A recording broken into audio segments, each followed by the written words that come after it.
तो mutual funds का हम सिंपल मतलब बताते हैं। देखिए, एक आदमी रहता है एक कंपनी में, उसका अपना भी कंपनी हो सकता है एंड वो दूसरे की कंपनी में भी काम कर सकता है। तो एक बंदा रहता है, ठीक है? तो वो क्या करता है कि वो मतलब वो फाइनेंशियल मैनेजर रहता है। मतलब जिसको फाइनेंस के बारे में अच्छा खासा नॉलेज हो, जो कि जानता हो कि पैसे को कहाँ इन्वेस्ट करना है, कहाँ पे ज़्यादा रिस्क है, कहाँ कम रिस्क है।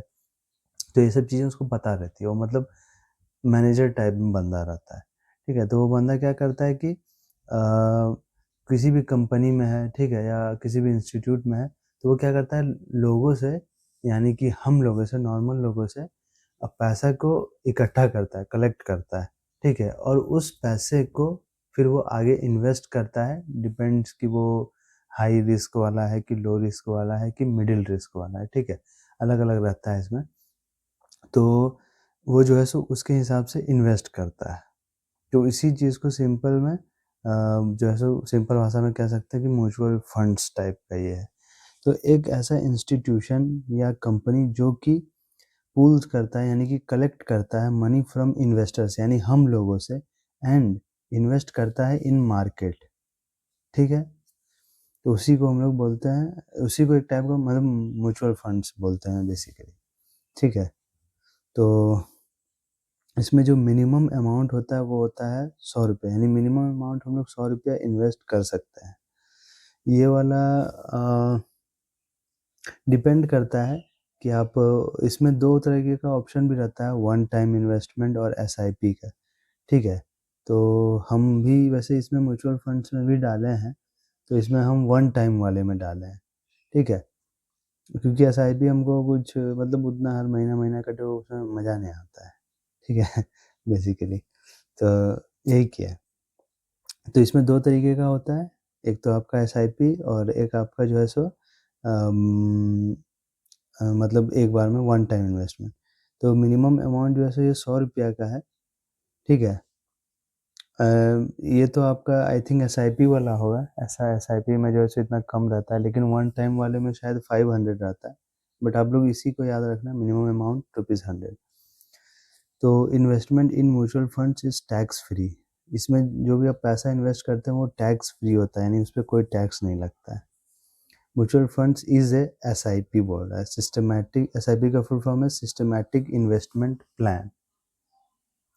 इसका मतलब ये है कि इसमें जो है सो महीना-महीना आपको जो है सो पैसा जमा करना पड़ता है, ठीक है? तो डिपेंड करता है कि आपने मतलब अगर रेगुलरली वो व मतलब करके रख दिया है, तो वो ऑटोमैटिकली कट जाता है आपके अकाउंट से महीना-महीना, ठीक है? और यहाँ पे जाकर इन्वेस्ट हो जाएगा, जो भी आपने म्यूचुअल फंड्स खरीदा है उसमें। तो आपका जो है सो ये हो जाएगा।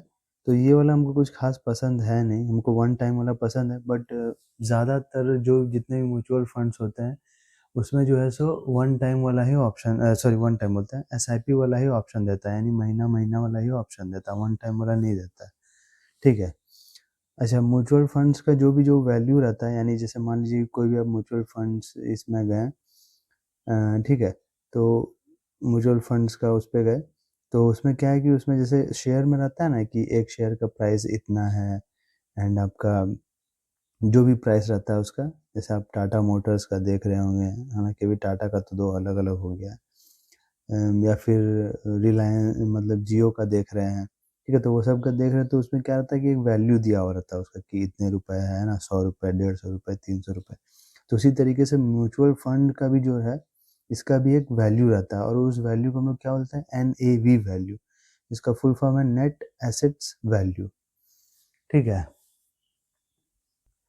तो ये सब चीज़ें हैं म्यूचुअल फंड्स में। वैसे तो और भी बहुत सारी चीज़ें हैं म्यूचुअल फंड्स में कि इसमें अलग-अलग कंपनीज़ रहती है। कुछ कंपनीज़ ऐसी रहती है जो कि बहुत ज़्यादा रिस्क जो है सो लेती है, बट आपको इन्वेस्टमेंट भी मतलब आपको रिटर्न भी बहुत ज़्यादा देती है। कुछ कंपनीज़ मतलब मीडियम में रहती है, यानी मीडियम रिस्क, मीडियम प्रॉफ़िट, ठीक है? कुछ बहुत कम रिस्क लेती है और कम रिस्क यानी कम प्रॉफ़िट, ठीक है? तो हालाँकि उस उतना डिटेल में हम लोग को जाना नहीं है, ठीक है? तो इतना ही बस पढ़ना है और इतना ही जानना है, तो इतना ही याद रखना है, ठीक है? बहुत ज़्यादा डिटेल में नहीं जाना है। अब हम लोग देख लेते हैं पार्टिसिपेटरी नोट, जिसको हम लोग पी नोट भी बोलते हैं। ये फॉरेनर्स लोग के लिए रहता है, ताकि वो लोग जो है सो इंडिया में इन्वेस्ट कर सकें अपना जो भी पैसा है, ठीक है। बाहर मतलब विदेशी लोग के लिए होता है बेसिकली। ये जो है सो through registered F I I का फुल फॉर्म है फॉरेन इंस्टीट्यूशन इन्वेस्टर। यानी कि अगर मान लीजिए किसी फॉरेन बंदे को, यानी बाहरी बंदे को अगर इंडिया में इन्वेस्ट करना है, इंडिया के मार्केट में इन्वेस्ट करना है, तो वो लोग भी कर सकता है, वो इसके अंडर फॉल करता है, ठीक है। और इसमें जो है ये सब जो है, जो भी हम लोग आगे पढ़े, वो सब इंडिया के लिए था, मतलब इंडियन बंदा है तो वो लोग इस तरीके से सेबी वेबी के अंडर आया था, ये सब के अंडर आया था। लेकिन अगर कोई बाहर का बंदा है, ठीक है, तो उसको इस पे जो है सो रजिस्टर करना होगा, एंड देन एफआईआई के अकॉर्डिंग फिर वो लोग इन्वेस्ट कर सकता है, ठीक है। ये जो है so without registered with SEBI, ये बिना रजिस्ट्रेशन, मतलब सेबी इसको जो है सो रजिस्टर नहीं करता है। मतलब कि वो जो भी इन्वेस्टर है वो बिना सेबी में रजिस्टर हुए भी अपना काम कर सकता है इसके थ्रू, बस यही लिखा हुआ है, विदाउट रजिस्टर्ड विथ सेबी। अब हम लोग देखते हैं स्टॉक एक्सचेंज। हालांकि आज हम लोग थोड़ा सा ही देखेंगे इसको, बाकी इसके बाद वाला पार्ट जो भी है हम लोग कल देखेंगे। तो ये वाला देख लेते हैं। वैसे स्टॉक एक्सचेंज क्या है? ये जैसे सेकेंडरी मार्केट है, a platform to buy and sell share या इक्विटी। तो स्टॉक मार्केट आप लोग सुने ही होंगे, बेसिकली वही चीज़ बोल रहा है कि एक ऐसा प्लेटफॉर्म जहाँ पे आप शेयर्स को खरीद सकें और शेयर्स को फिर बेच सकें, ठीक है। तो हम वैसे बहुत सारे शेयर्स वगैरह खरीदे हुए हैं। तो अच्छा, आप लोगों में से भी जिन्होंने शेयर्स को खरीदा है, बेचा है, तो वो लोग मतलब काफ़ी अच्छा इस चीज़ को, इस पार्ट को रिलेट कर पाएंगे। ना आप लोगों ने देखा होगा, आप लोगों का कुछ कुछ दोस्त भी होता होगा जो इन सब चीज़ों में इन्वॉल्व होता होगा ना। वो लोग शेयर्स खरीदते होंगे, बेचते होंगे, वो कहते होंगे कि यार इतना का प्रॉफिट हो गया, इतना कमा लिए, ये हो गया, वो हो गया। तो वो जो रहता है वो ट्रेडिंग टाइप का रहता है, वो थोड़ा-सा अलग है। इसमें भी मतलब अलग-अलग पार्ट है, तो बहुत ज़्यादा तो डिटेल में हम लोग को जाना नहीं है, बस थोड़ा बहुत ही जानना है, ठीक है। तो इसमें भी अलग-अलग बात रहता है, टेक्निक रहता है कि भाई जिस दिन खरीदे उसी दिन बेच दिए, है ना? और जिस दिन खरीदे उससे 3 महीना के बाद बेचे या साल भर के बाद बेचे, इसमें अलग-अलग रहता है। उतना डिटेल में हम लोग को नहीं जाना है, ठीक है। तो ये हो गया स्टॉक एक्सचेंज। तो फिर आया था हम लोग का बीएसई, बॉम्बे स्टॉक एक्सचेंज। तो ये एक है जो कि बॉम्बे में प्रेजेंट है, मुंबई में। फॉर्म्ड 1875 को ये बना था। लोकेशन दलाल स्ट्रीट, मुंबई। दलाल स्ट्रीट आप लोग सुने भी होंगे हर्षद मेहता वाली मूवी में, है ना। इसमें बहुत फेमस डायलॉग भी है, जिसमें वो हर्षद मेहता बोलता है कि मैं दलाल स्ट्रीट का दरिया हूँ, ऐसे करके कुछ डायलॉग है। एग्जैक्टली मुझे अच्छे से याद नहीं है। इंडेक्स वैल्यू क्या है? तो सेंसेक्स है। सेंसेक्स का मतलब इसमें जो है सो टॉप के जो 30 कंपनीज है, माने इंडिया के जो टॉप 30 कंपनीज है वो इसके अंडर आते हैं, सेंसेक्स के अंदर। इसको ब्लू चिप कंपनीज भी बोलते हैं, ठीक है। ये सबसे पहला और सबसे पुराना स्टॉक एक्सचेंज है इन एशिया में। ये पॉइंट बहुत अच्छे से याद रखना कि सबसे पहला, सबसे पुराना इन एशिया, क्योंकि जो सबसे ओल्डेस्ट है वो कोई और है, ठीक है। तो वो दूसरा कुछ है। तो आज हम के लिए हम लोग रहने देते हैं इतना ही, अब बाकी देखेंगे कल। Hi everyone. तो आज हम लोग देखने वाले हैं एनएसई से। कल हम लोग वैसे देख लिए थे, थोड़ा सा एक पार्ट इसका देखे थे, ठीक है। बीएससी देखे थे, बॉम्बे स्टॉक एक्सचेंज। आज देखते हैं एनएसई, नेशनल स्टॉक एक्सचेंज, ठीक है। तो इंडिया में ही दो है, एक है बॉम्बे स्टॉक एक्सचेंज, एक है नेशनल स्टॉक एक्सचेंज। दूसरा जो है वो है फॉर्म हुआ था 1992 में। Location Mumbai. Index value Nifty, यानी कि इसमें टॉप 50 कंपनीज होते हैं। अगर इससे पहले वाला आप लोगों को याद हो तो इससे पहले वाले में था आपका टॉप 30 कंपनीज, जिसको कि हम लोग ब्लू चिप कंपनीज बोलते थे, राइट। और वो सबसे ओल्डेस्ट था एशिया में, अगर आप लोगों को याद है तो सबसे पहला और सबसे ओल्डेस्ट, ठीक है। आज हम लोग देखने वाले सबसे ओल्डेस्ट कि कौन सा था वर्ल्ड्स ओल्डेस्ट, वो तो सिर्फ एशिया में था ना। ये हो गया, इसमें टॉप 50 कंपनीज होती है। तो इसीलिए आप लोगों को वो जो ऐप वगैरह है उसमें दिखता होगा NSE से आप खरीद रहे हैं या BSE से आप खरीद रहे हैं। अब आ जाता है NYSE, New York stock exchange. Form हुआ था 1792 में, लोकेशन था वॉल स्ट्रीट, न्यूयॉर्क, USA। अच्छा, ये सब कुछ कुछ हम लोग इसीलिए जान ले रहे हैं क्योंकि इससे भी कभी कभार क्वेश्चन पूछता है, बताइए कि न्यूयॉर्क या फिर अमेरिका का कौन सा है, जापान का कौन सा है, फलाना जगह का कौन सा है, ठीक है। तो इसीलिए ये सब याद रखना ज़रूरी होता है। लोकेशन तो बता दिए। इंडेक्स वैल्यू इसका है डो जोन्स, ठीक है। हम लोग का जैसे निफ्टी 50 बोलते हैं ना, इसका है डो जोन्स। अब हम लोग आते हैं नस्दक में, यानी मकसद नहीं है ये, नस्दक है। तो इसका ये है न्यूयॉर्क, USA का है अगेन, ठीक है। निक्की ये है जापान का, कॉस्पी ये है साउथ कोरिया का, ठीक है। ये सब जो भी है ये सब नाम है, जैसे हम लोग का नेशनल स्टॉक एक्सचेंज है, ठीक है। उसी तरीके से ये भी है आपका कॉस्पी साउथ कोरिया, साइमैक्स, ठीक है, सिंगापुर। हम एक एक और भी है ना साइमैक्स या कुछ ऐसे करके, जो एक कार्टून टाइप में नहीं है जो बोलता है कि फ्यूचर बता देता है, फ्यूचर बता देता है, बट असल में वो फ्यूचर नहीं बताता है, वो दूसरा चीज़ है, ठीक है। वो कुछ ऐसा ही मैक्स मैक्स उसका नाम से कुछ मैच कर रहा है। तो ये सिंगापुर का है। हैंग सेंग हांगकांग का है, ये देखिए नाम मैच कर रहा है दोनों का। फुट सी लंदन ब्रिटेन का है। एम्स्टर्डम स्टॉक एक्सचेंज 1602 में बना था, नेदरलैंड।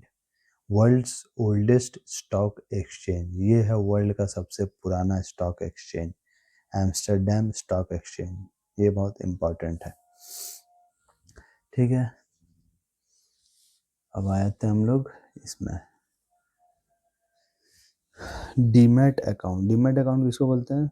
वो अकाउंट जैसे हम लोग का एक सेविंग्स होता है, एक बिजनेस होता है ना, वैसे ही एक डीमैट अकाउंट भी होता है। इसके थ्रू हम लोग क्या करते हैं, ट्रेडिंग करते हैं, यानी कि जो भी हम लोग को शेयर्स खरीदना रहा, बेचना रहा, सब इसके थ्रू होगा। तो हम लोग को जब भी शेयर मार्केट में इन्वेस्ट करना रहता है, म्यूचुअल फंड्स में इन्वेस्ट करना रहता है, तब हम लोग सबसे पहले डीमैट अकाउंट बनाते हैं, ठीक है। ये आप बैंक में भी जा कर के बनवा सकते हैं, और आप जो है सो ऑनलाइन वो जो जिस भी ऐप के थ्रू आप इन्वेस्ट करना चाहते हैं उस ऐप में भी बना सकते हैं, ठीक है। इजीली बन जाता है, मतलब थोड़ा सा जानकारी रहना चाहिए, बाकी इजीली बना सकते हैं। To trade in share market, share market में ट्रेड करने के लिए, ठीक है। Dividend, profit distributed among share holders, जो हम लोग अभी देखे थे है ना, डिविडेंड मिलता है मालिक लोग को, तो ये वही है डिविडेंड। जो है सो वो प्रॉफिट जो डिस्ट्रीब्यूट हो जाता है, जो भी पैसा इन्वेस्ट किया उन सब में जो डिस्ट्रीब्यूट होता है उसको डिविडेंड बोलते हैं। Coupon rate, rate of interest, ठीक है। बुल, अच्छा बुल और बियर भी आप लोग सुने होंगे कि बुल मारता है तो ऊपर जाता है ना, बियर मारता है तो नीचे गिरता है। तो ये वही चीज़ है कि बुल जो है सो इंक्रीज कर देता है शेयर प्राइस को, ठीक है। और बियर का मतलब ये होता है कि वो शेयर प्राइस डिक्रीज हो गया तब हम लोग बियर बोलते हैं, ठीक है। ये भी वो उस सीरीज में बहुत अच्छे से दिखाया है, बुल और बियर भी, कि उसमें भी डायलॉग भी है इसका कुछ। आईपीओ, आईपीओ तो आप लोग सुनते ही होंगे, अभी का बहुत सारे कंपनीज हैं जो अपना अपना नया नया आईपीओज लाते हैं। तो इसका फुल फॉर्म होता है इनिशियल पब्लिक ऑफरिंग।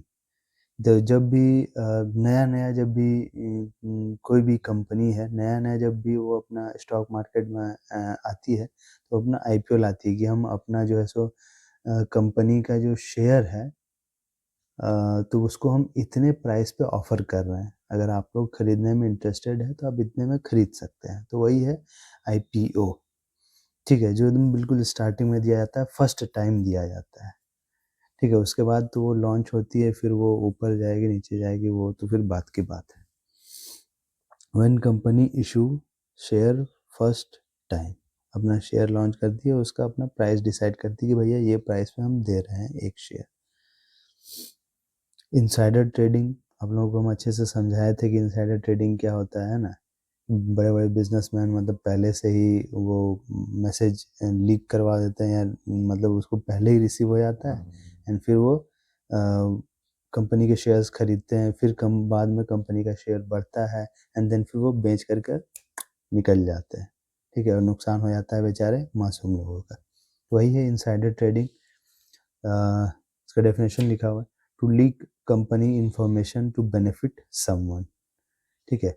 फिर आता है call money. Call money interbank lending for overnight या one day.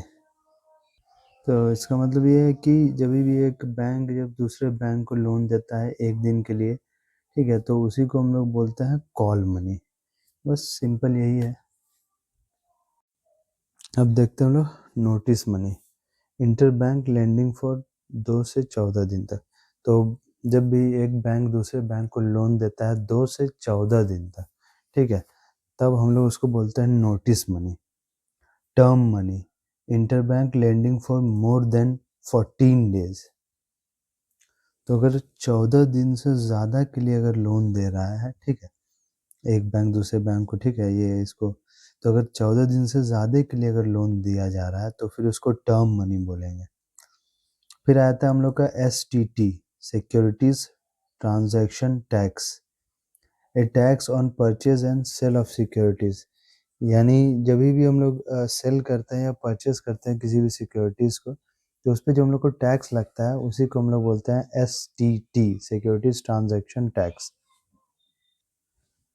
Guilt edge market यानी investment in government securities. Government securities मतलब वो जो कल हम लोग देख रहे थे ना, कैश मैनेजमेंट बिल ऐसे करके के था ना, तो वो सब जो है वो गवर्नमेंट सिक्योरिटीज़ में आ जाता है, तो उसको हम लोग बोलते हैं गिल्ट एज मार्केट। उसमें जो भी